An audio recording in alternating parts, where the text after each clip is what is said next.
मेरा प्यार भरा नमस्कार। मैं नंद किशोर प्रसाद।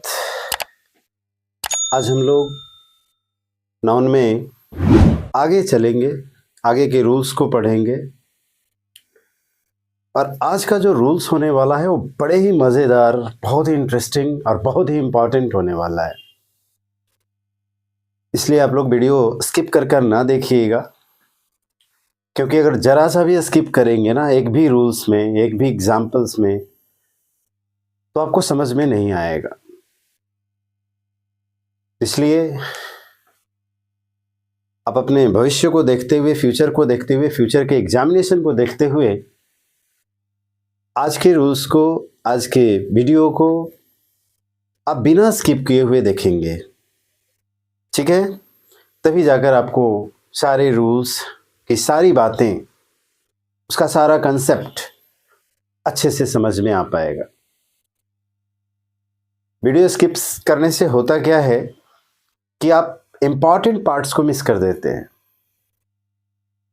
जिससे आपको पूरा रूल्स समझ में नहीं आता है और एग्जामिनेशन में आप क्वेश्चन को गलत कर चलाते हैं। तो आज के रूल्स को हम पढ़ने से पहले एक बार फिर आपको याद दिला दूं कि अगर आप अभी तक चैनल को सब्सक्राइब नहीं किए हैं तो सब्सक्राइब कर लीजिए, कोई चार्ज नहीं लगता है इसका। एक लाइक का बटन भी दबा दीजिए, कुछ कमेंट में भी लिख दीजिए। तो चलिए हम लोग रूल नंबर 23 को पढ़ते हैं, देखते हैं क्या है आज के रूल्स में। तो रूल नंबर 23 में है कि there are some nouns which have one meaning in singular and another in plural form. Singular और प्लूरल हम अच्छी तरह से जानते हैं। जैसे बॉय है तो बॉय क्या है? सिंगुलर है, और बॉयज क्या है? प्लूरल है। यानी जनरली हम सिंगुलर टू प्लूरल बनाने के लिए एस या एस जोड़ते हैं, लेकिन उसके अर्थ में कोई परिवर्तन नहीं होता है। बॉय का मतलब लड़का, और जब दो या दो से ज़्यादा लड़के आ गए तो बॉयज बोल दिए उसको, और बॉयज का मतलब भी लड़का है, वहाँ भी लड़का है, यहाँ भी लड़का। लेकिन यहाँ पे हम इस रूल में पढ़ेंगे कि कुछ नाउन्स ऐसे हैं, some nouns, there are some nouns which have one meaning in singular. यानी कहने का मतलब है कि सिंगुलर में उसका मीनिंग अलग होता है, और जब उसका प्लूरल हम बनाते हैं तो उसका मीनिंग अलग हो जाता है। यानी बिल्कुल कोई समानता नहीं होता है, दोनों में डिफरेंसेस जो हैं सो बिल्कुल स्पष्ट पता चलता है, और दोनों में अंतर होता है।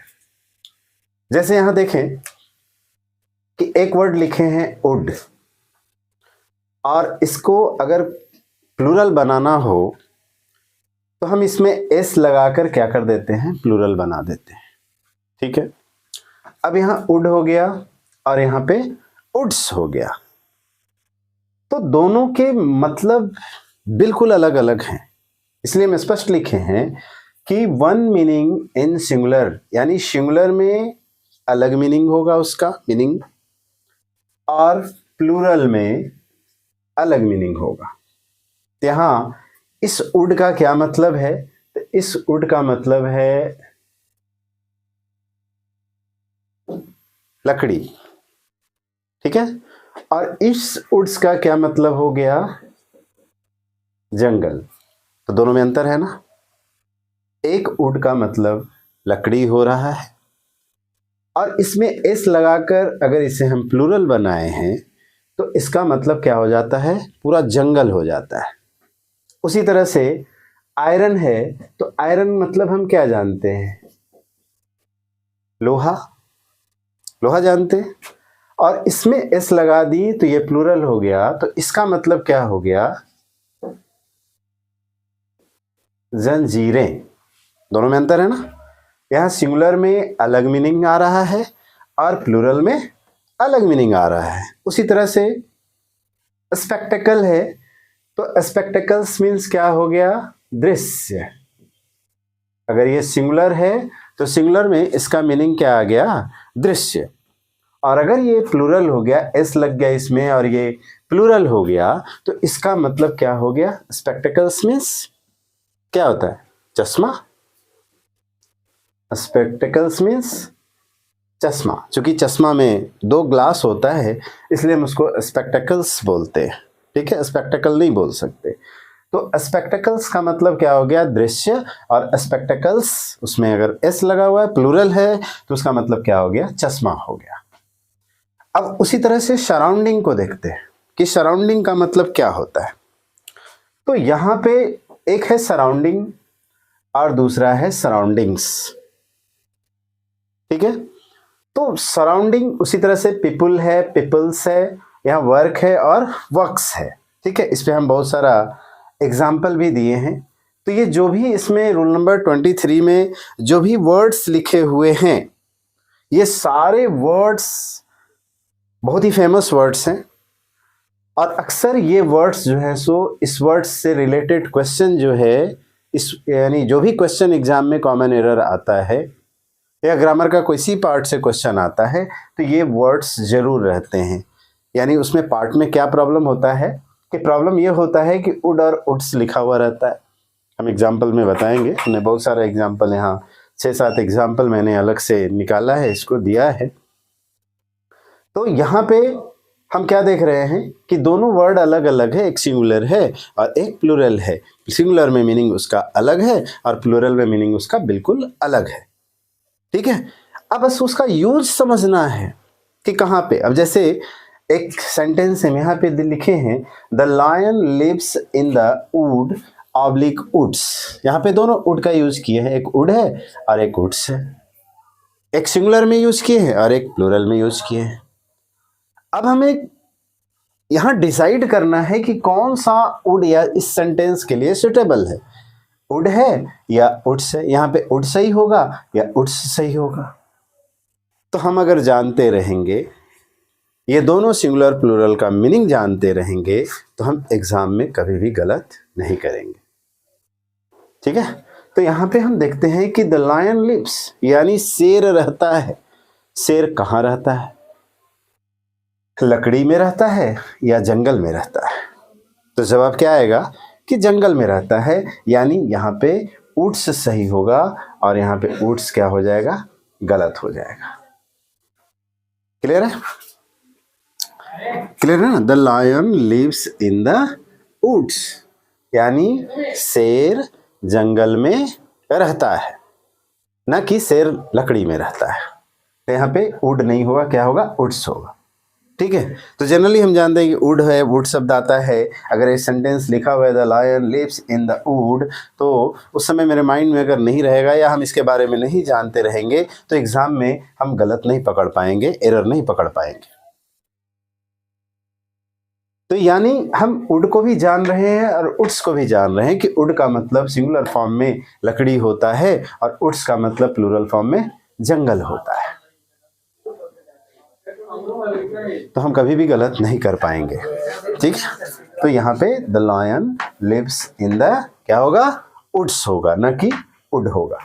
क्लियर है? अब यहाँ पे देखें सराउंडिंग, यहां तक हम बता दिए।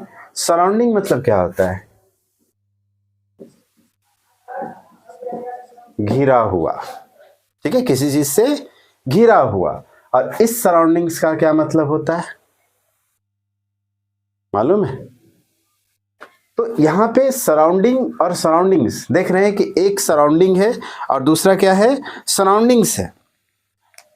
तो सराउंडिंग जब सिंगुलर में रह रहा है तो इसका मीनिंग हो रहा है घिरा हुआ, और जब इसको हम प्लूरल बना दे रहे हैं, एस लिख दे रहे हैं, तो इस सराउंडिंग्स का मतलब क्या हो जा रहा है?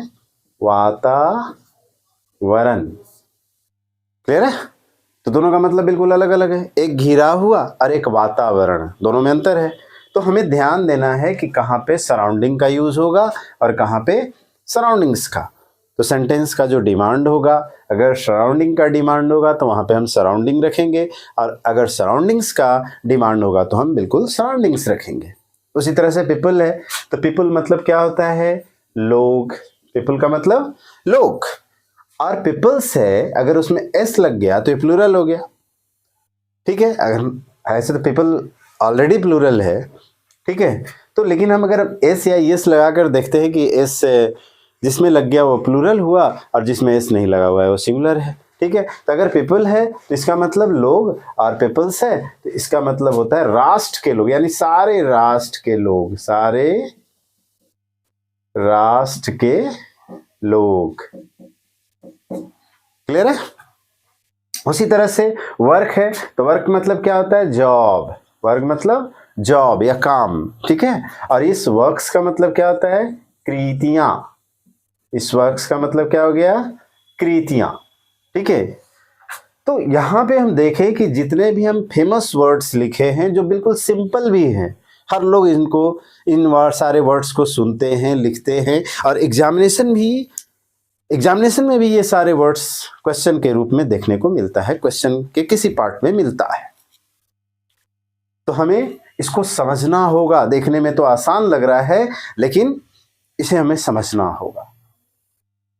तो अब यहाँ पे जैसा कि हम देख लिए कि the lion lives in the wood या वुड्स, यहाँ पे सारे वर्ड्स का हमने हिंदी बता दिया।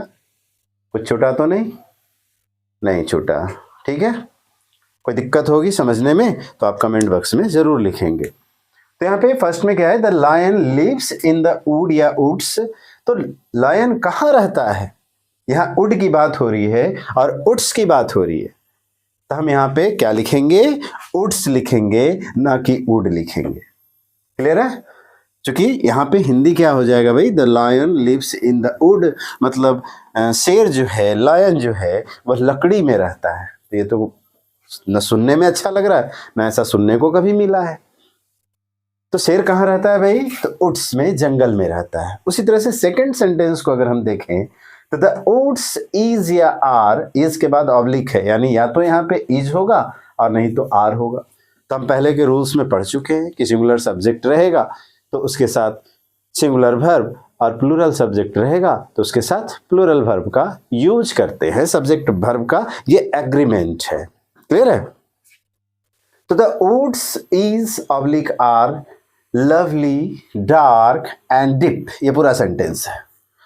तो यहां पे वुड्स की बात हो रही है, यानी प्लूरल की बात हो रही है, पूरे जंगल की बात हो रही है, तो यहाँ पे हम इज नहीं लिखेंगे बल्कि आर लिखेंगे। ये एरर में आता है, बहुत ही सिंपल है ना। कॉम्पिटिटिव लेवल में बैंकिंग, एसएससी या भी वन डे जो भी कॉम्पिटिटिव एग्जाम है उसमें ऐसा क्वेश्चंस पूछे जाते हैं। ये तो मैं छोटा सेंटेंस लिखा हूँ, ठीक है, क्योंकि आप लोगों को समझाने के लिए मैं बहुत ही सिंपल सेंटेंस लिखता हूँ ताकि आपको अच्छे से समझ में आ सके।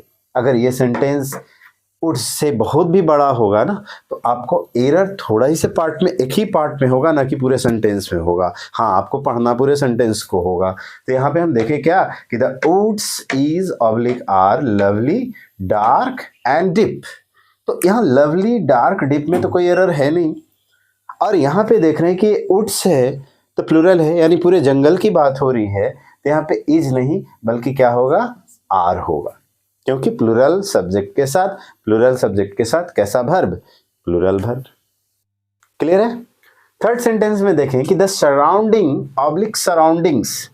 ठीक है, हम करीब करीब यहाँ सारे वर्ड्स से यहाँ सेंटेंस बनाने का प्रयास किए हैं। तो थर्ड में है क्या कि the surrounding oblique surroundings of Kashmir is oblique are beautiful. ठीक है, तो यहां पे सराउंडिंग है और सराउंडिंग्स है। ठीक है, तो एक सराउंडिंग का मतलब क्या हुआ? घिरा हुआ, और एक सराउंडिंग्स का मतलब क्या हुआ? वातावरण। तो कश्मीर का यहां लिखा हुआ है the surrounding oblique surroundings of Kashmir, तो कश्मीर का वातावरण की बात हो रही है। यहाँ पे कश्मीर के वातावरण की बात हो रही है, जो कि क्या है भाई? ब्यूटीफुल है, सुंदर है। तो यहाँ पे सराउंडिंग होगा या सराउंडिंग्स होगा? बताइए, गेस कीजिए। मैं बता रहा हूं, आप गेस कीजिए। हाँ, बिल्कुल सही। यहाँ पे क्या होगा? सराउंडिंग्स होगा। क्यों सराउंडिंग्स होगा? क्योंकि सराउंडिंग्स का मतलब वातावरण होता है, और जब यहाँ पे सराउंडिंग्स हो गया तो आगे आने वाला जो वर्ब होगा वो क्या होगा? प्लूरल होगा। तो यहाँ पे आर हो जाएगा, होगा ना। तो the surroundings of Kashmir are beautiful, यहाँ इज एरर हो जाएगा। तो ये पार्ट को आपको समझना पड़ेगा, है ना, ध्यान से देखकर। और ये बहुत ही आसान है। ये लोगों के अंदर एक भ्रम रहता है, कन्फ्यूज़न रहता है कि हम इंग्लिश में क्वालिफाई नहीं कर पाएंगे, इंग्लिश हमारी अच्छी नहीं है। और थोड़ा सा बस देखने की ज़रूरत है, समझने की ज़रूरत है। तो the surrounding oblique surroundings of Kashmir is oblique are beautiful. तो यहाँ पे दो पार्ट में हम एरर देखें, या दो पार्ट में हमें चुनाव करना था कि कहाँ पे सराउंडिंग होगा या सराउंडिंग्स, या फिर इज होगा या आर होगा। अगर सराउंडिंग होता तो हम वर्ब इज का, चूंकि सिंगुलर सब्जेक्ट के साथ, सिंगुलर नाउन के साथ, हम यहाँ पे सिंगुलर वर्ब का यूज करेंगे, और प्लूरल नाउन या प्लूरल सब्जेक्ट के साथ हम प्लूरल वर्ब का यूज करेंगे। ऐसा मैंने पहले बतलाया है। तो यहाँ पे the surroundings of Kashmir are क्या हो जाएगा, ब्यूटीफुल। क्लियर है। अब फोर्थ सेंटेंस में देखते हैं, जिसको मैंने पीपल से बनाया है, कि people were dancing in the street. ठीक है, स्ट्रीट मीन्स क्या होता है, गली। स्ट्रीट मीन्स गली, ठीक है। और डांसिंग, गली में डांस करने की बात हो रही है। तो एक गली में पीपल का मतलब देख लें आप। एक पीपल का मतलब होता है लोग, कुछ लोग हैं, कुछ लोगों का समूह है, उन्हें हम पीपल बोल रहे हैं। और यहाँ पे एक पीपल्स है जिसमें हम सारे राष्ट्र के लोगों को बोलेंगे, ठीक है ना। तो एक गली में सारे राष्ट्र के लोग तो नहीं आएंगे ना डांस करने, ठीक है ना। तो यहाँ पे क्या होगा कि people were dancing in the street. तो यहाँ पे ये पीपल होगा कि people were dancing in the street. क्योंकि ये भी आपका प्लूरल है और ये भी प्लूरल है, तो यहाँ पे जब प्लूरल सब्जेक्ट है तो वर्ब कैसा होगा, प्लूरल होगा। क्लियर है। तो यहाँ पे people were dancing in the street, ये आपका सेंटेंस क्या है, बिल्कुल सही है। इसमें किसी भी पार्ट में एरर नहीं है, ठीक है ना। अब फिफ्थ सेंटेंस देखते हैं, क्लियर हो रहा है ना। फिफ्थ सेंटेंस देखते हैं कि friendly contacts between different peoples help in cultural and economic interchange. ये बैंकिंग के एग्जाम में आया हुआ क्वेश्चन है, जिसको मैंने इस पीपल से रिलेटेड एक एग्जाम्पल में देख रहा था। तो वो एग्जाम्पल मुझे मिला जो नाउन चैप्टर से रिलेटेड था, पीपल, और इस रूल से रिलेटेड था, ठीक है। इसलिए मैंने इसको यहाँ पे लिखा आपको दिखलाने के लिए कि देखिए कितना पहचानना कितना बिल्कुल इजी होता है, आसान होता है। तो हम सेंटेंस को पढ़ें, अगर सेंटेंस का हिंदी ना भी जान रहे हैं ना, तो भी इसको हम बना सकते हैं कि friendly contacts between different peoples, यहाँ पीपल्स है, यहाँ पे क्या है, पीपल्स है, different peoples help in cultural and economic interchange. तो यहां पे जो है सो पीपल्स की बात हो रही है, यानी दोस्ताना, friendly contacts between different peoples, यानी अलग अलग राष्ट्र के लोग हैं और उनमें फ्रेंडली कॉन्टैक्ट्स हो रहा है। इनके बीच सारे जो अलग अलग राष्ट्रों के लोग हैं उनके बीच फ्रेंडली कॉन्टैक्ट्स हो रहा है, जो कि कल्चरल और इकोनॉमिक इंटरचेंज में हेल्प कर रहा है, ठीक है। तो यहाँ पे पीपल्स ही होगा, पीपल्स बिल्कुल सही है। तो यहाँ पे जब ये पीपल्स हो गया तो यहाँ पे वर्ब कैसा आएगा, प्लूरल आएगा या सिंगुलर आएगा। तो यहाँ पे हम इसको देखकर समझ सकते हैं, ठीक है ना। अब यहाँ पीपल नहीं होगा, लोग नहीं होगा, यानी कुछ लोगों की बात नहीं हो रही है, बल्कि यहाँ पे अलग अलग राष्ट्रों के लोगों की बात हो रही है। क्लियर है, कोई दिक्कत नहीं। अब चलते हैं रूल नंबर 7 जो भी है 6 है। I have a lot of work to do. अब यहाँ वर्क है, एक वर्क है, एक वर्क्स है। एक वर्क का मतलब मैंने जॉब बतलाया, वर्क का मतलब क्या बतलाया, जॉब। और एक वर्क्स का मतलब क्या मैंने बताया, कृतियां, यानी कुछ, जैसे एग्जांपल दोनों का मैंने दिया है। हाँ, एक में मैंने वर्क लिखा है और दूसरे में वर्क्स लिखा है। तो फर्स्ट में देखते हैं कि I have a lot of work to do. यानी I have a lot of work to do. तो यहाँ पे जो है सो काम की बात हो रही है, जॉब की बात हो रही है। यहाँ पे किस चीज़ की बात हो रही है?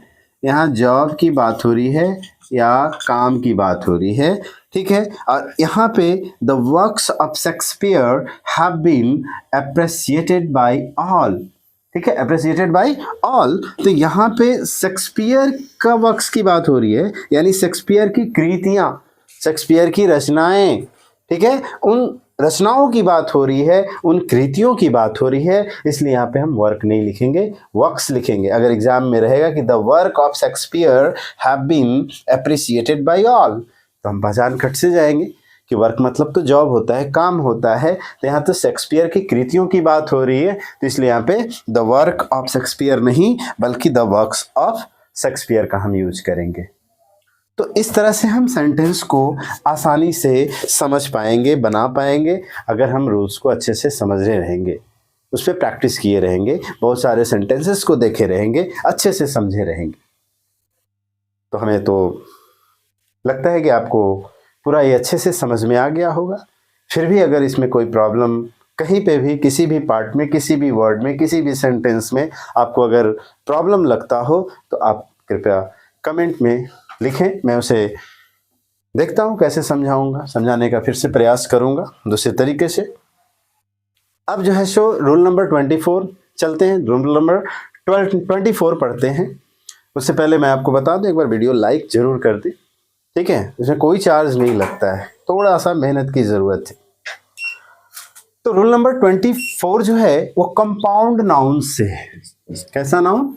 Compound noun. कंपाउंड किसको कहते हैं? कंपाउंड को हिंदी में यौगिक बोला जाता है। साइंस में कंपाउंड पढ़ना है तो यानी कंपाउंड यानी मिला हुआ। यौगिक, यौगिक किसको कहते हैं? दो या दो से अधिक चीज जब उसमें मिला हुआ हो उसे कंपाउंड कहते हैं। तो कंपाउंड नाउन्स यानी एक ऐसा, इसमें डेफिनेशन भी मैंने इसको लिखा है, जैसे यहाँ सन्स इन लॉ, यानी कुछ वर्ड्स मिलकर एक वर्ड बनते हैं, ठीक है। जैसे सन्स इन लॉ, इसमें सन्स है, इन है, ला है, तीन तीन वर्ड है और तीन वर्ड मिलकर एक वर्ड बना है, ठीक है। तीन वर्ड्स मिलकर एक वर्ड बना है। तो ऐसे जो वर्ड्स है, मैंने बहुत सारा एग्जाम्पल, अभी और एग्जाम्पल लिखूंगा, 14 ठो मैंने यहाँ पे लिखा है, और भी मैं लिखूंगा और एक एक करके मैं अच्छे से इसको समझाऊंगा। और ये बहुत ही इंपॉर्टेंट है, आप स्किप ना करें, पूरे वीडियो को देखें, ठीक है। इससे रिलेटेड क्वेश्चन एकदम आता है एग्जाम में, ठीक है, जिसमें बच्चे जो हैं सो डेफिनेटली गलती करते हैं। उनको देखने में तो बड़ा इजी लगता है, इसको कैसे सिंगुलर प्लूरल बनाना है बहुत इजी लगता है। इस पार्ट से बहुत सारे क्वेश्चंस आते हैं, तो वीडियो को स्किप किए बिना आप इसे देखें, समझें। तो पहले हम समझ लेते हैं कि कंपाउंड नाउन्स हम कहते किसको। तो टूटी फूटी भाषा में तो मैंने बता ही दिया, जिसमें जो कंपाउंड नाउन्स जो होते हैं वो दो या दो से अधिक शब्दों से मिलकर बनते हैं, ठीक है। उसको मैंने लिखा भी है कि ए compound noun is a noun. Compound noun भी जो होता है वो क्या होता है? नाउन होता है। Which is made of two और मोर वर्ड्स, जो दो या दो से अधिक शब्दों से मिलकर बना होता है। टू और मोर देन टू या मोर वर्ड्स, या तो उसमें दो शब्द रहेंगे, नहीं तो दो से अधिक शब्द रहेंगे। तो ऐसे शब्दों को मिलाकर एक नए शब्द का निर्माण होता है और उन शब्दों को, उस शब्द को हम कंपाउंड नाउन कहते हैं।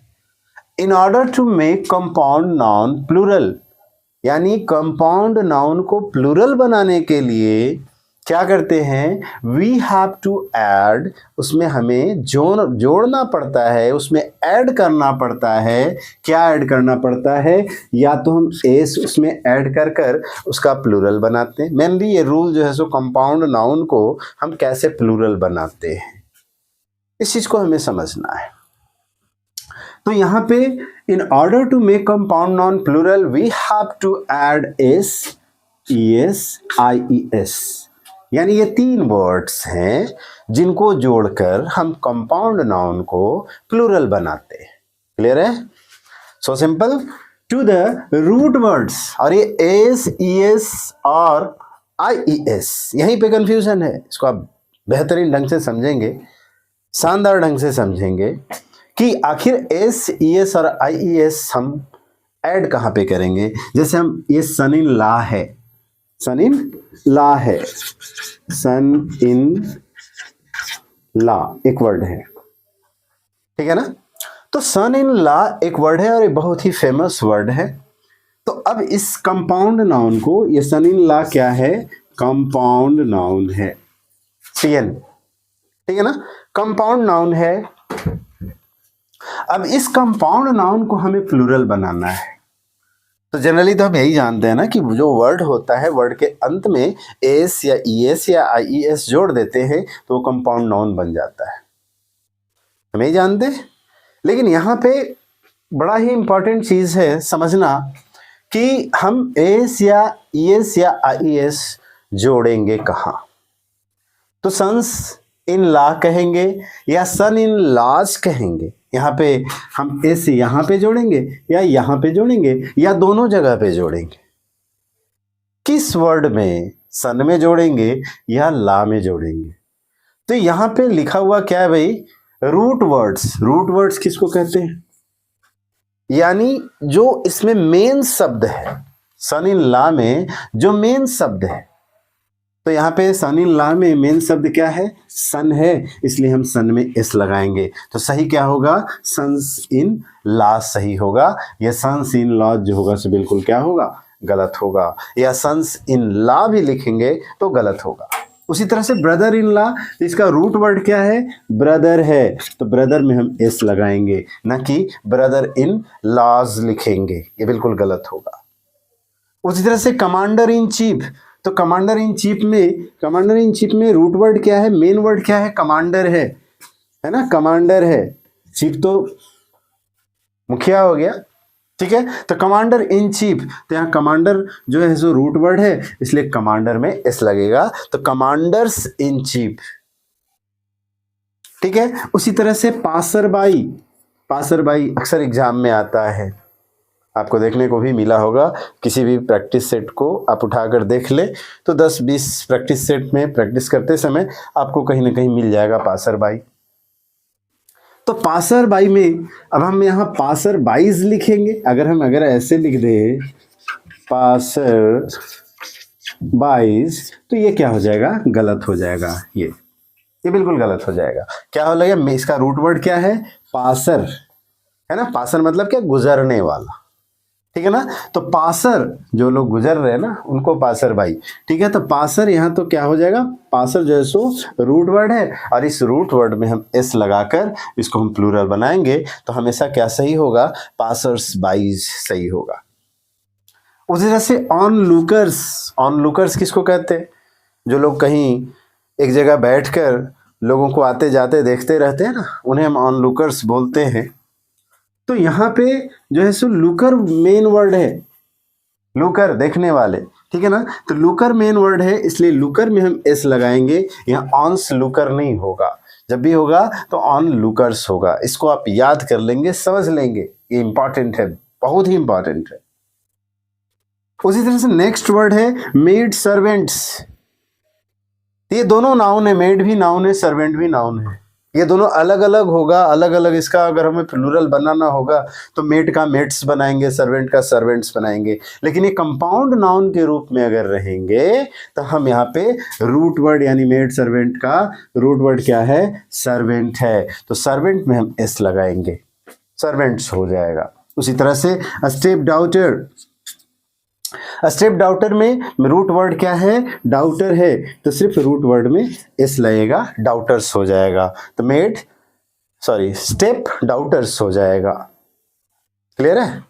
उसी तरह से बुक फेयर, तो बुक फेयर में क्या है भाई, यहाँ जितना मेन वर्ड्स है इससे बाहर एग्जाम में कंपाउंड वर्ड जो होता है, कंपाउंड नाउन जो होता है, ये जितना भी हमने चुन कर लिखा है, इससे बाहर कंपाउंड नाउन किसी भी कीमत पे आपके एग्जाम में नहीं पूछे जाएंगे, ठीक है। मैंने सबको निकाल लिया है, जितने वर्ड्स एग्जाम में पूछे जाते हैं ना कंपटीशन में, वो सारे हम वर्ड्स को, सारे कंपाउंड नाउन्स को मैं निकाल कर यहाँ रख दिया हूँ।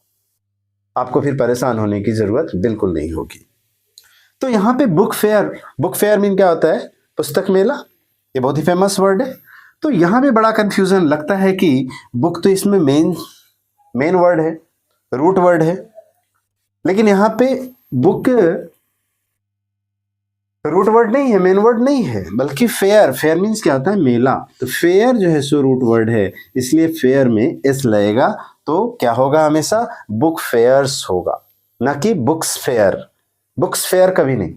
बोलने में अच्छा लगता है, सुनने में अच्छा लगता है, कई जगह हम सुने भी हैं, कई जगह धड़ल्ले से लोग इसका यूज करते हैं, बुक्स फेयर। लेकिन सही क्या होगा? जब भी होगा हम लिखेंगे बुक फेयर्स। यहाँ फेयर मेला मेन वर्ड है। वहां हम पुस्तक देखने बाद में गए हैं, पहले तो मेला सुनकर गए हैं, पुस्तकों का मेला लगा हुआ है भाई, पुस्तक मेला लगा हुआ है। तो यहाँ मेला मेन वर्ड है, फेयर मेन वर्ड है, फेयर जो है सो रूट वर्ड है, इसलिए हम फेयर में एस लगाए हैं। तो जब भी हम यूज करेंगे बुक फेयर्स यूज करेंगे, ठीक है। उसी प्रकार से नेक्स्ट है स्पूनफुल और कपफुल। ये दोनों आता है एग्जाम में, कहीं पे स्पूनफुल मिलेगा सेंटेंस में, कहीं पे कपफुल भी रहता है। तो यहाँ पे लगेगा कि भाई स्पूनफुल यानी चम्मच भरा हुआ चम्मच को बोलेंगे स्पूनफुल, और भरा हुआ कप को बोलेंगे कपफुल। तो यहाँ पे लगेगा कि आखिर मेन वर्ड तो स्पून है कंफ्यूजन यहाँ पे हमें लगेगा कि स्पून तो रूट वर्ड है, स्पून तो मेन वर्ड है, तो हमें स्पून में एस लगाना चाहिए, स्पून्सफुल होना चाहिए, जबकि ऐसा नहीं। यहाँ पे स्पून के साथ जो फुल है, ये फुल जो है सो मेन वर्ड है, तो हमेशा जो है सो फुल में एस लगेगा, तो स्पूनफुल्स हो जाएगा, कपफुल्स हो जाएगा, ना कि स्पून्सफुल नहीं होगा, कप्स फुल नहीं होगा। क्लियर है? तो ऐसा आप कभी भी देखें सेंटेंस में, तो अगर लिखा हुआ है स्पून्सफुल, इस तरह से लिखा हुआ है, स्पून्सफुल लिखा हुआ है, तो आप समझ ले कि इस सेंटेंस के इस पार्ट में क्या है? एरर है, गलती है। और आपको बड़ा ही मजा आएगा बनाने में, जब लगेगा क्या इतने बहुत आसान है, ठीक है। लेकिन जो अगर नहीं जानते हैं उनके लिए तो बड़ा ही टफ हो जाएगा, फिर तो अंदाज से ABCD कुछ भी मारते रहे, ठीक है। उसी तरह से 10 में अगर देखें तो मेंबर ऑफ पार्लियामेंट, तो यहां ये भी नाउन है और ये भी नाउन है ना। अगर दोनों अलग अलग यूज होगा, अलग अलग रहेगा, मेंबर अलग रहेगा तो मेंबर्स बनाएंगे, पार्लियामेंट अलग रहेगा तो पार्लियामेंट्स बनाएंगे। लेकिन अगर कंपाउंड नाउन के रूप में है पे मेंबर ऑफ पार्लियामेंट, तो यहाँ जो रूट वर्ड है वो मेंबर है, पार्लियामेंट तो एक ही है ना। तो पार्लियामेंट है और मेंबर है, तो मेंबर ऑफ पार्लियामेंट में जो हमारा रूट वर्ड है वो कौन सा है? मेंबर है। इसलिए हम जब भी लिखेंगे या जब भी कहीं भी हमें देखने को मिलेगा तो क्या मिलेगा? मेंबर्स ऑफ पार्लियामेंट, ना कि मेंबर ऑफ पार्लियामेंट्स, कभी नहीं होगा, ठीक है। इसलिए ये सारे वर्ड्स इधर जो लिखा हुआ है वो सब बिल्कुल सही है, ठीक है। तो यहाँ पे मेंबर ऑफ पार्लियामेंट्स नहीं, बल्कि क्या बोलेंगे हम? Members of parliament. उसी तरह से नेक्स्ट है चीफ मिनिस्टर। तो चीफ मिनिस्टर में जो मेन वर्ड है वो मिनिस्टर है, इसलिए हम मिनिस्टर में एस लगाए हैं, जो कि बिल्कुल सही है। चीफ्स मिनिस्टर नहीं होता, बल्कि जब भी होगा चीफ मिनिस्टर्स, ठीक है, मुख्यमंत्रीगण। अब यहाँ पे 12 है लैंडलॉर्ड, ठीक है। तो लैंडलॉर्ड जो है, इसमें लॉर्ड जो है सो मेन वर्ड है, रूट वर्ड है, इसलिए लॉर्ड में एस लगेगा। यहाँ लैंड्स वर्ड लॉर्ड नहीं होगा, जब भी होगा तो लैंड लॉर्ड्स होगा। उसी तरह से 13 में गर्ल स्टूडेंट्स, दोनों नाउन है, गर्ल को अलग हम प्लूरल बनाएंगे तो गर्ल्स बनाएंगे, स्टूडेंट को बनाएंगे तो स्टूडेंट्स बनाएंगे। लेकिन जब दोनों साथ में है, गर्ल स्टूडेंट्स है या गर्ल स्टूडेंट है, तो हम यहाँ पे मेरा मेन जो वर्ड है, मेन जो रूट वर्ड है वो स्टूडेंट है, और इसके साथ हम एस लगाएंगे। क्लियर है? तो हम गर्ल्स स्टूडेंट कभी नहीं लिखेंगे। हाँ, गर्ल फ्रेंड्स लिखाता है, होता है ना, गर्ल फ्रेंड्स, ये भी बड़ा फेमस वर्ड है, लोग हमेशा यूज करते हैं। तो यहाँ पे गर्ल्स फ्रेंड नहीं कोई बोलता, जब भी बोलता है तो गर्ल फ्रेंड्स बोलता है ना। तो गर्ल फ्रेंड्स में फ्रेंड में एस लगता है, ना कि गर्ल में एस लगता है। उसी तरह से यहाँ गर्ल स्टूडेंट्स है तो यहाँ स्टूडेंट में एस लगता है, तो गर्ल स्टूडेंट्स होता है। क्लियर है? उसी तरह से मैन एथलीट्स, यहाँ एथलीट जो है सो मेन वर्ड है, इसलिए एथलीट में एस लगेगा, ठीक है ना। और भी हम यहाँ 14 वर्ड्स लिखे हैं और आगे हम और भी वर्ड्स आपको बतलाते हैं। तो ये जो सारे वर्ड्स हैं आप मान के चलें कि इससे बाहर जो है सो एग्जाम में नहीं आने वाला। कुछ वर्ड्स और मैं अभी बतला रहा हूँ, ठीक है। आप इन सारे वर्ड्स को एक बार ध्यान से देख लें, समझ लें और बार बार देख लें।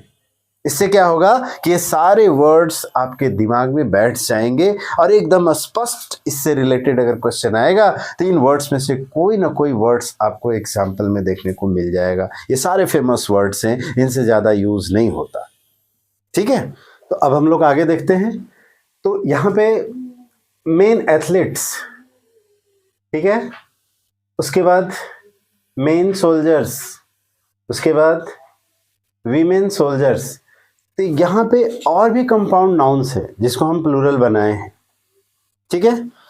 तो मैन और वोमेन में थोड़ा सा हमें ध्यान ये देना है, जहाँ पे मैन रहेगा या वोमेन, जैसे यहाँ पे भी, यहाँ पे मेन है, यहाँ पे मेन है, यहाँ पे वीमेन, यहाँ पे मैन, यहाँ पे वीमेन, ठीक है। तो ये मेन और वीमेन वाले जो कंपाउंड वर्ड हैं, जिन कंपाउंड वर्ड्स को मेन और वीमेन करके बनाया गया है, उसमें थोड़ा सा हमें ध्यान देना होगा, ठीक है। अभी हम क्या पढ़े कि कंपाउंड नाउन में जो रूट वर्ड्स होते हैं उसमें एस या एस लगाकर उसका हम प्लूरल बनाते हैं, अभी यही पढ़े। लेकिन यहाँ पे मैन और वीमेन वाले में हमें ध्यान देना होगा, ठीक है, कि अगर इसका एक नियम है, आप इसको याद रखेंगे कि अगर प्रोफेशन की बात होगी, जैसे एथलीट्स, ये क्या है, यहाँ पे ये प्रोफेशन की बात हो रही है। सोल्जर्स क्या है भाई, प्रोफेशन की बात हो रही है। यहाँ पे सोल्जर्स भी प्रोफेशन की बात हो रही है, ठीक है। तो जहाँ पे प्रोफेशन की बात होगी ना, कोई जैसे यहाँ एथलीट्स, सोल्जर्स, ये सब क्या है, प्रोफेशन है, ठीक है। तो यहाँ इस स्थिति में इन दोनों को प्लूरल बनाएंगे, दोनों वर्ड को प्लूरल बनाएंगे। तो यहाँ मैन, अगर हम यहाँ पे लिख दें कि मैन एथलीट्स,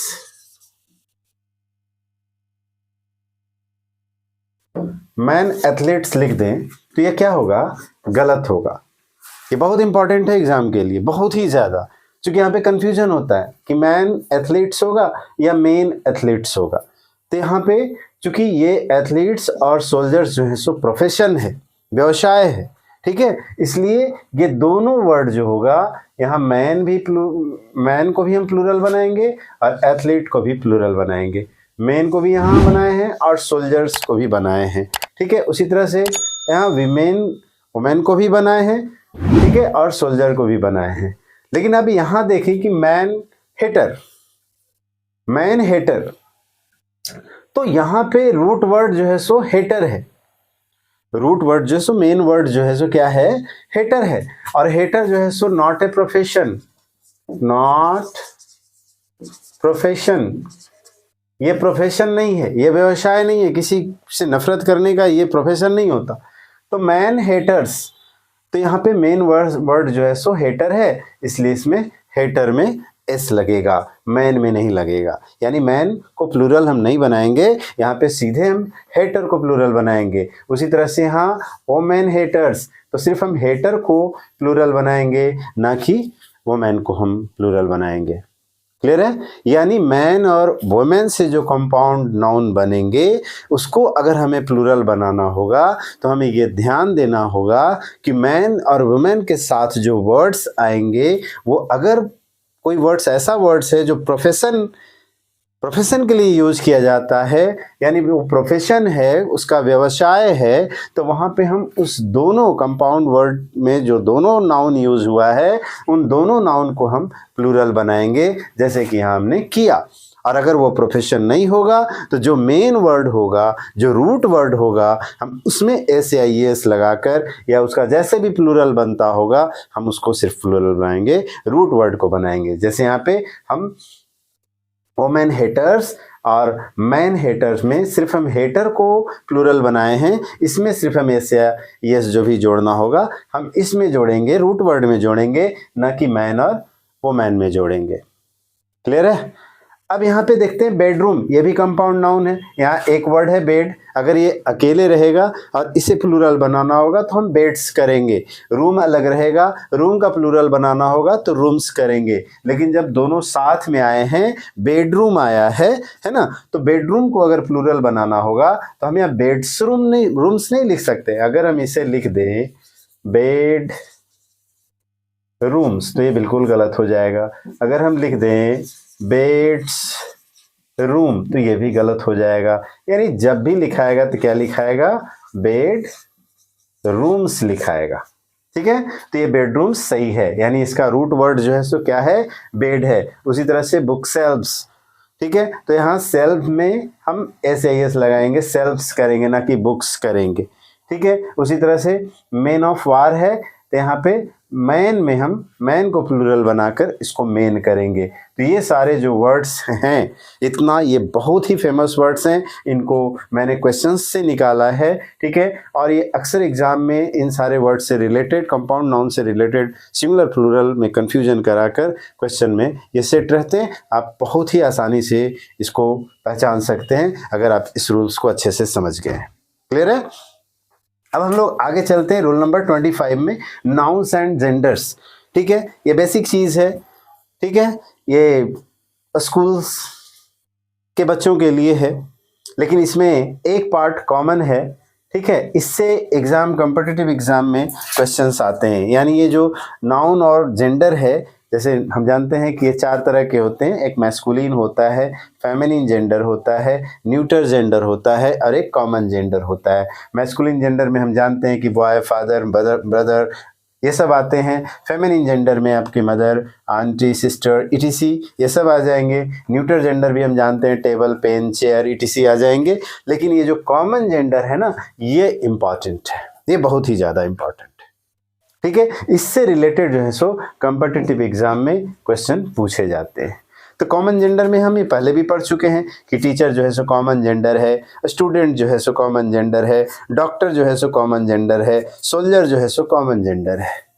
ठीक है, तो लेकिन अगर इसमें एक जानने वाली बात यह है जो कि बहुत ही ज़्यादा इम्पॉर्टेंट है, आप इसको ध्यान से देखेंगे।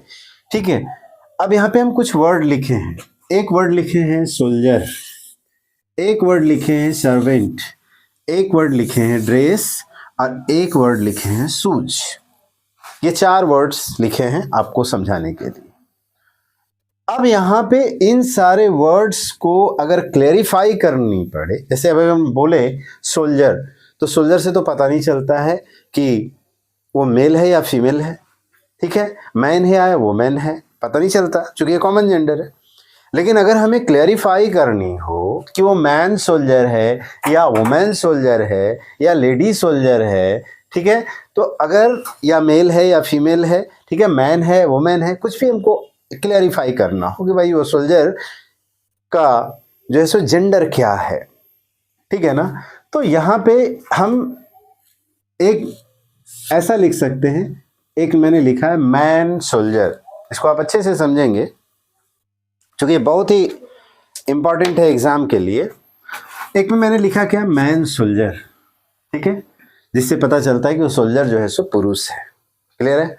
दूसरा मैंने लिखा है वुमेन सोल्जर, इससे भी पता चलता है कि ये सोल्जर कौन है भाई, तो महिला है। तो मैन के लिए हम मेल भी तो लिख सकते हैं ना, मेल सोल्जर और फीमेल सोल्जर। ये क्या लिखेंगे हम, इसी से रिलेटेड क्वेश्चन आता है एग्जाम में। ठीक है, हम मैन सोल्जर सही है या मेल सोल्जर सही है। अगर वुमेन के लिए लिख रहे हैं तो मैन सोल्जर सही है या फीमेल सोल्जर सही है। ठीक है, क्या सही है। तो यहां पे इसी बात को याद रखना है, जहां पे प्रोफेशन की बात किए थे ना, प्रोफेशन की बात किए थे कि मैन और वुमेन का यूज जो है सो हम सिर्फ प्रोफेशन के लिए करेंगे। ये आपको ध्यान, यानी जब प्रोफेशन की बात होगी, ठीक है। जब प्रोफेशन की बात होगी तब हम वहां पे क्या लिखेंगे, हम मेल, ब्लू से लिख देते हैं, हम वहां पे क्या लिखेंगे, मेल और सॉरी तो काटते हैं,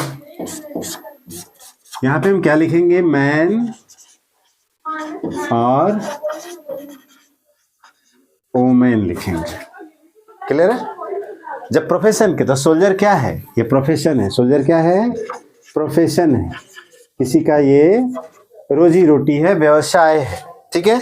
तो यहाँ पे जो है सो ये प्रोफेशन है, इसलिए हम यहाँ पे इसको हम मैन सोल्जर या फिर वुमेन सोल्जर लिख सकते हैं, ना कि मेल सोल्जर अगर लिखेंगे तो ये बिल्कुल गलत होगा, फीमेल सोल्जर लिखेंगे तो ये बिल्कुल गलत होगा। इस चीज को आप याद रख ले अच्छे से, ठीक है ना, इंटरेस्टिंग, ठीक है ना। लगता है कि सही है, मेल सोल्जर भी सही है और फीमेल सोल्जर भी सही है, लेकिन यहां पे चूंकि सोल्जर जो है सो प्रोफेशन है, सोल्जर क्या है, प्रोफेशन है, तो यहां पे सोल्जर जो है सो जब प्रोफेशन होगा तो हम इस सोल्जर के साथ हम सिर्फ और सिर्फ मैन और वुमेन का यूज करेंगे, ना कि मेल और फीमेल का यूज करेंगे। उसी तरह से अगर देखें कि सर्वेंट, सर्वेंट, तो सर्वेंट क्या है भाई, तो ये भी प्रोफेशन है, सर्वेंट भी क्या है, ये भी प्रोफेशन है, ये भी व्यवसाय है, ठीक है। तो सर्वेंट भी प्रोफेशन है, तो हम यहाँ पे हम मेल सर्वेंट, वुमेन सर्वेंट और मेड सर्वेंट भी लिखाता है, ठीक है। तो इनका यूज करेंगे। अगर हम यहाँ पे लिख देंगे मेल सर्वेंट और फीमेल सर्वेंट, जो कि बिल्कुल गलत होगा। क्लियर है। अब हम ड्रेस की बात करते हैं, ड्रेस की बात करते हैं भाई, कि यहाँ पे ड्रेस है तो क्या लिखाएगा, मैन ड्रेस लिखाएगा या वुमेन ड्रेस लिखाएगा। शूज है तो शूज में मैन शूज या वुमेन शूज, क्या लिखाएगा।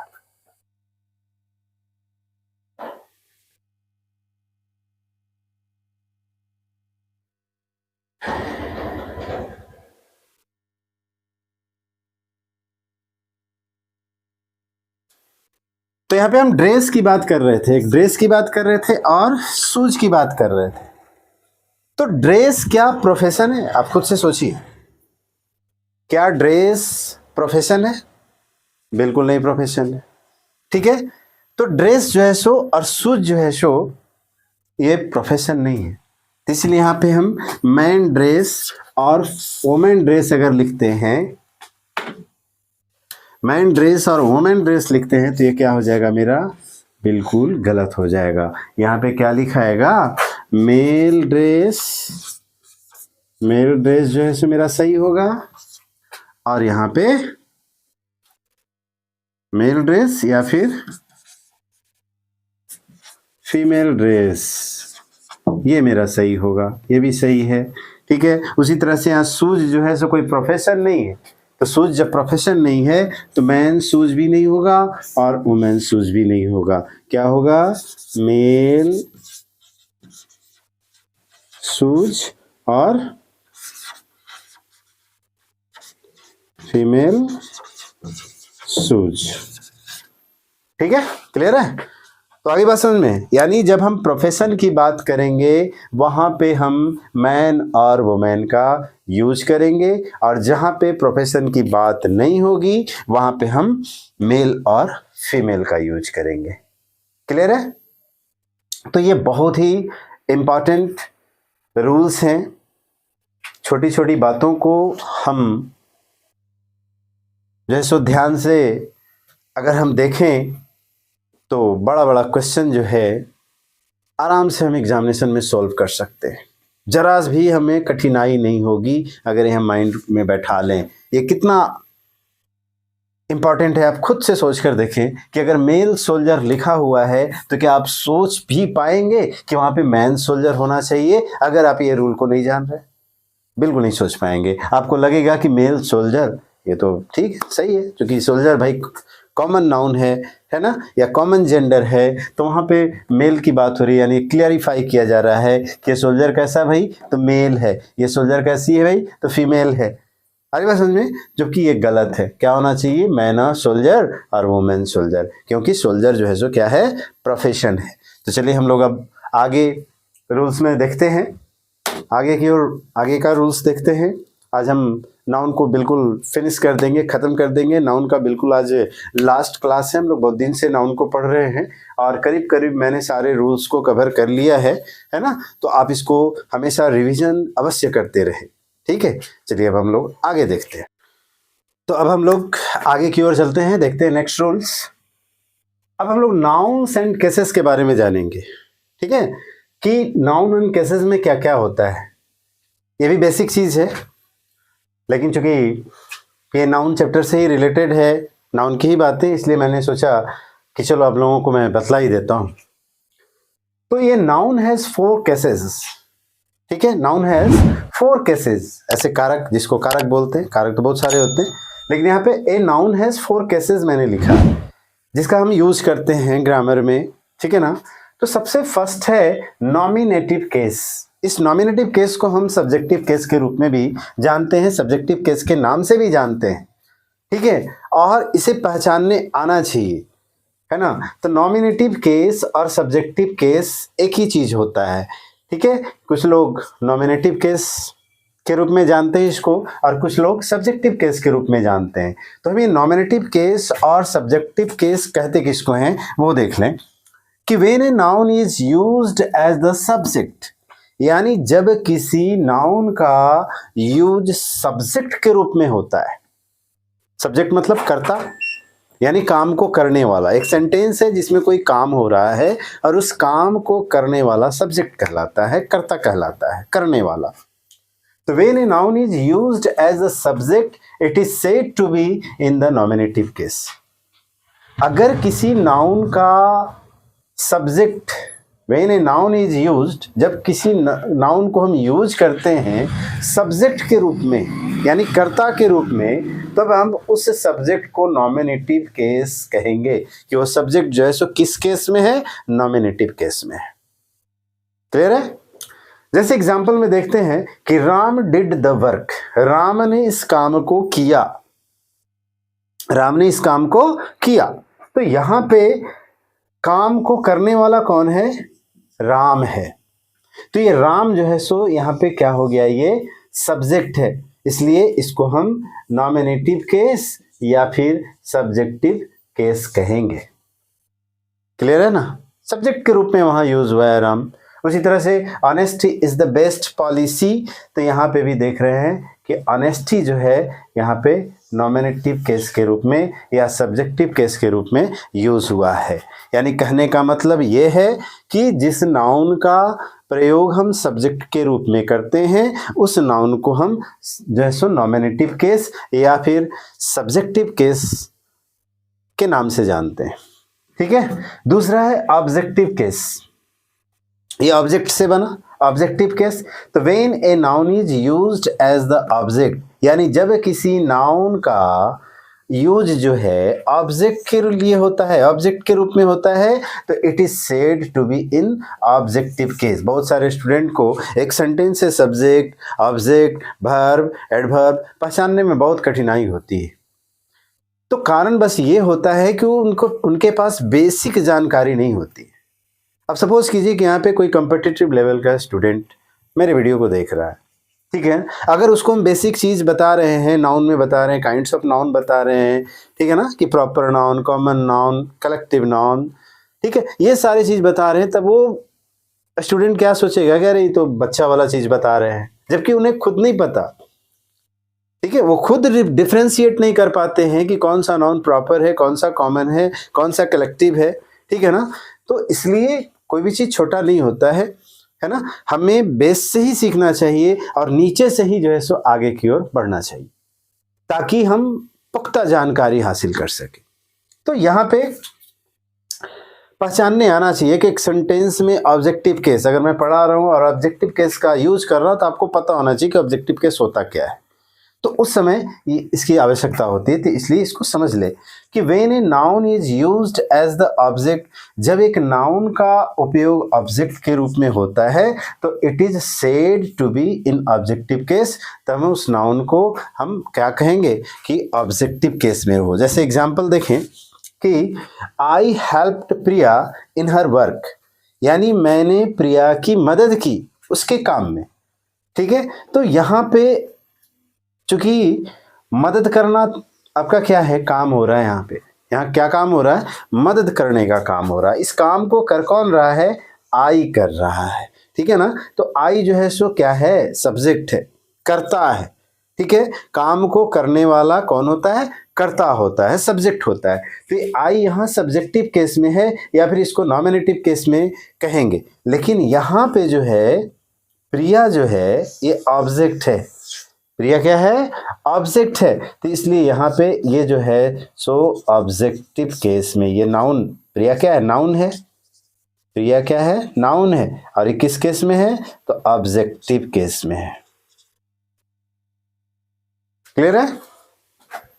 थर्ड में देखते हैं पसेसिव केस। पसेसिव पजेशन से बना, पजेशन मतलब क्या होता है, अधिकार, यानी इसमें अधिकार की बातें होंगी कि किसी भी चीज पे मेरा अधिकार होगा, यानी किसी भी चीज को या किसी भी चीज पर अपना अधिकार दर्शाने के लिए हम किसी वर्ड का यूज करते हैं, वही पॉसेसिव केस होता है, ठीक है। जैसे when a noun denotes ownership, यानी किसी भी चीज पे हम ऑनरशिप दिखाते हैं, अपना मालिकाना हक दिखाते हैं। जैसे ये मार्कर है तो मार्कर पे मेरा हक है, क्यों, ये मेरा मार्कर है, ठीक है। तो मेरा शब्द का यूज किए, माई शब्द का यूज किए, ठीक है ना। तो इस पे इसको हम मेरा इसलिए कहें क्योंकि मेरा है, इसका मालिक हम है। तो ऑनरशिप की जब बात होगी या पोजीशन, यानी पोजीशन मतलब क्या, अधिकार, जब अधिकार की बात होगी तो it is said to be in possessive case, तब हम उसे क्या कहेंगे, पॉसेसिव केस कहेंगे। जैसे दिस इज राम्स बुक, यानी यह राम की किताब है, तो यहाँ पे एपोस्ट्रॉफी एस दिए हैं, नाउन में एपोस्ट्रॉफी एस, इसके बारे में हम लोग पिछले के वीडियो में देख चुके हैं। एपोस्ट्रॉफी के बारे में हम डिटेल में बताए हुए हैं, बहुत सारे रूल्स बताए, बहुत सारे नियम्स बताए हैं, ठीक है। जिसको आप अगर नहीं देखें तो आप देख लीजिएगा पीछे के वीडियो में, ठीक है ना। तो दिस इज राम्स बुक, यानी यह राम की किताब है, तो इस किताब पे राम का अधिकार है, तो अधिकार दिखाने के लिए हमें एपोस्ट्रॉफी एस का यूज किए हैं, ठीक है। उसी तरह से राम्स बुक, यानी राम की किताब, इस किताब पे किसका अधिकार है, राम का, ठीक है। इसको हम ऐसे भी लिख सकते हैं, द बुक ऑफ राम, यानी राम की किताब, ठीक है ना। एपोस्ट्रॉफी को हम एस से भी, ऑफ से भी लिख सकते हैं, ऑफ का यूज करके भी हम उसे लिख सकते हैं, और उस नाउन के साथ एपोस्ट्रॉफी एस देकर भी हम पॉसेसिव केस का यूज कर सकते हैं, ठीक है। लास्ट है वोकेटिव केस। वोकेटिव केस में क्या होता है, यह भी इंपॉर्टेंट है कि when a noun is used to address और नेम पर्सन और a thing, it is said to be in the vocation या वोकेटिव केस, ठीक है। तो यहाँ पे हम एड्रेस करते हैं, यानी जब हम किसी से अगर हमें कोई काम करवाना होता है तो पहले उसका नाम लेकर उसको बुलाते हैं। जैसे Ram bring a glass of water, Ram एक गिलास पानी लाओ। तो यहाँ पे राम जो शब्द हुआ ये संबोधन का शब्द हुआ, ठीक है। यहाँ पे हम एड्रेस कर रहे हैं, ठीक है। जैसे एग्जाम्पल में हम यहाँ लिखे हैं कि प्रिया डू द वर्क, प्रिया इस काम को करो।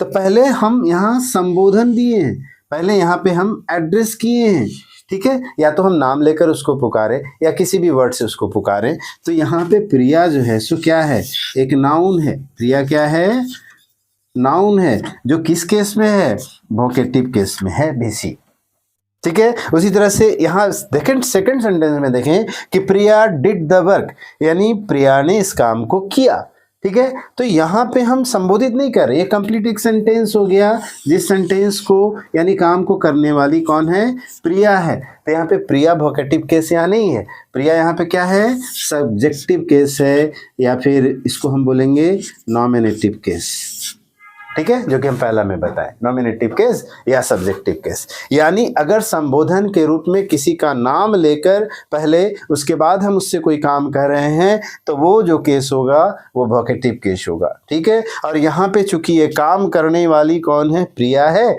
इसलिए ये प्रिया यहाँ पे वोकेटिव, दोनों सेंटेंस में प्रिया है, दोनों स्टार्टिंग में ही है, लेकिन एक में प्रिया के बाद यहाँ कॉमा का यूज किए हैं। अब जब किसी नाम के बाद कॉमा का यूज होगा तो वो नाम जो है सो आपका वोकेटिव केस में होगा। क्लियर है? तो उम्मीद है कि सारे नाउन्स का रूल्स जो है सो आपको अच्छे से समझ में आया होगा। आज नाउन्स का लास्ट क्लास था। अब हम लोग अगले चैप्टर को देखेंगे।